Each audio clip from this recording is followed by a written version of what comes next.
ہمیں نہیں معلوم کہ اگلے سال ہماری زندگی میں یہ دن آتے بھی ہیں یا نہیں، ہم اس سے پہلے ہی نہ دنیا سے چلے جائیں. اس لیے بہت ضروری ہے کہ ان 10 دنوں کی پلاننگ کریں کہ ہم نے کیا کیا کرنا ہے. صرف وہ کام کافی نہیں جو ہم ہر روز نیکی کے کام کرتے رہتے ہیں، مثلا جو روٹین میں نوافل پڑھ رہے ہیں یا صدقہ خیرات کر رہے ہیں یا اور نہیں، مزید بھی کرنا ہے. صحابہ ان دنوں میں انتھک محنت کیا کرتے تھے.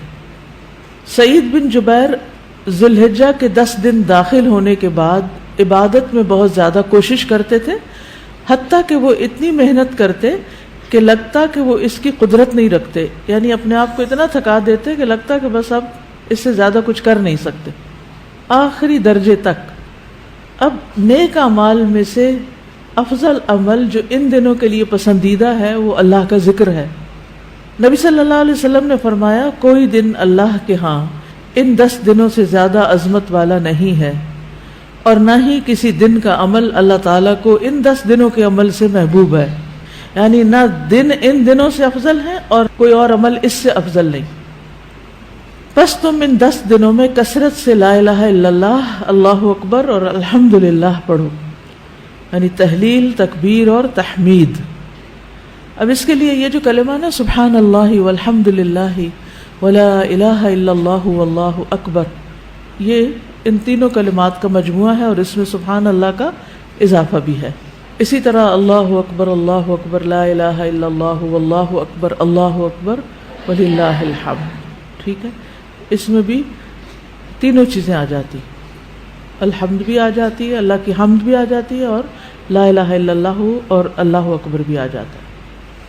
صحابہ کرام جو تھے ان میں سے ابن عمر اور ابو ہریرہ رضی اللہ عنہما ان 10 دنوں میں بازار کی طرف نکل جاتے اور دونوں تکبیرات پڑھتے، یعنی مل کے بھی پڑھتے. لوگ ان کی تکبیر سن کر تکبیر کہتے، یعنی یہ پڑھتے تو جو سنتا تو وہ بھی کہنا شروع کر دیتا. تو لوگ ان کی تکبیر سنتے کا کیا مطلب ہے کہ یہ تکبیرات اونچی آواز سے پڑھ رہے ہوتے. آپ دیکھیں گھروں میں اکثر لوگ گنگناتے رہتے ہیں یا کچھ، تو گھروں میں بھی تکبیرات اونچی آواز سے پڑھیے، چلتے پھرتے اونچی آواز سے پڑھیے تاکہ دوسروں کو یاد آ جائے.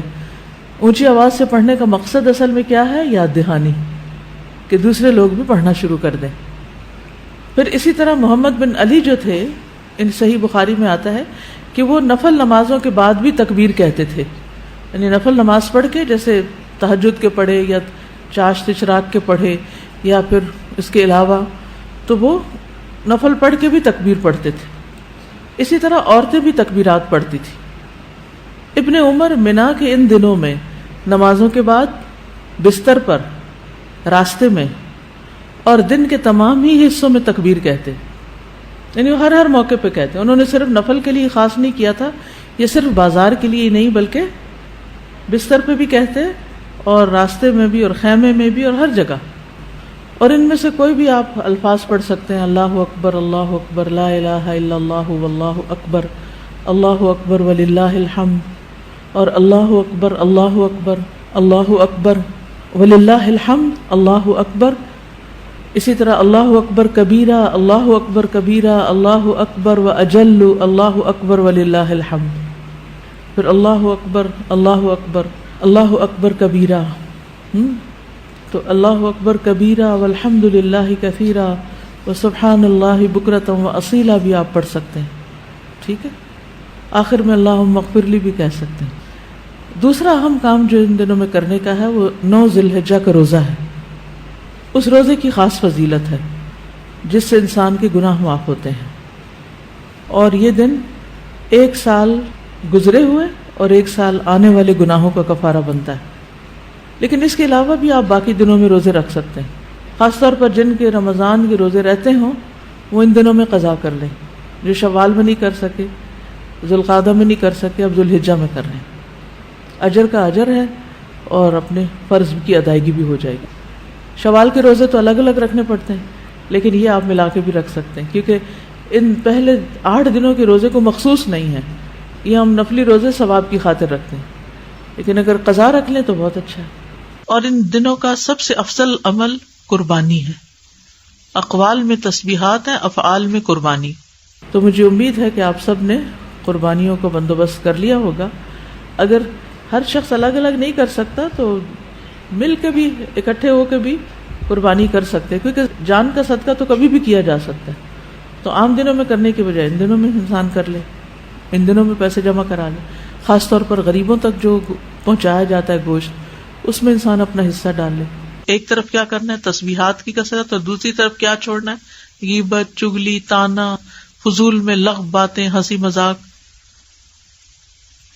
اپنے شر سے دوسروں کو محفوظ رکھنا، اپنی زبان سے دوسروں کو اذیت نہیں دینا، بدگمانی، تجسس، ٹوہ نہیں لگانا، آر نہیں دلانا، نفرت و بغض نہیں کرنا، ظلم نہ کرنا ہے نہ ہونے دینا ہے، کسی کو بے عزت نہیں کرنا، آر دلانا اور تانا دینے والی عادتوں کو چھوڑنا ہے. ٹانٹنگ، وہ جو عادتیں ہوتی ہیں نا، ان کو بھی چھوڑنا ہے. غصہ نافذ کرنے کی طاقت رکھنے کے باوجود اس کو چھوڑ دینا ہے. گالی گلوچ، بد زبانی، ان چیزوں سے بھی بچنا ہے.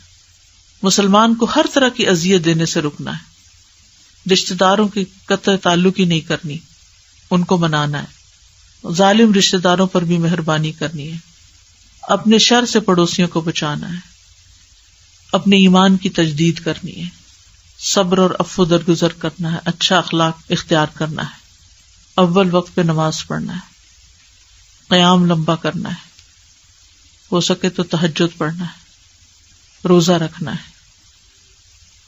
حج کے لیے تو چلے گئے ہیں لوگ، ہو سکے تو حج کرنا ہے. مالی صدقات میں اپنے اہل و عیال کی ضروریات پوری کرنا. ناراض رشتہ دار کو تحفہ دینا. اپنے بہن بھائیوں کی یا اپنے دوستوں کی ضروریات پوری کرنا. پانی پلانا. ایسا صدقہ جو خود کو محتاج نہ کرے کسی کا. ناراض لوگوں کو آپس میں صلح کرانا. کسی کو خوش کرنا، کسی کی پریشانی دور کرنا. پھر اپنے نفس اور خواہش سے جہاد کرنا. لوگوں کو اپنی برائی سے محفوظ رکھنا. اور صدقے خیرات میں کھانے پینے اور دیگر چیزوں کے علاوہ اچھی کتابیں، اچھے پیمفلیٹس اور خصوصاً اس ٹاپک کی اویئرنیس لوگوں میں کریٹ کرنا ہے. قرآن کی تلاوت میں عام روٹین سے زیادہ پڑھنا، اس کو انکریز کرنا ہے. اللہ سبحانہ و تعالی ہمیں عمل کی توفیق عطا فرمائے.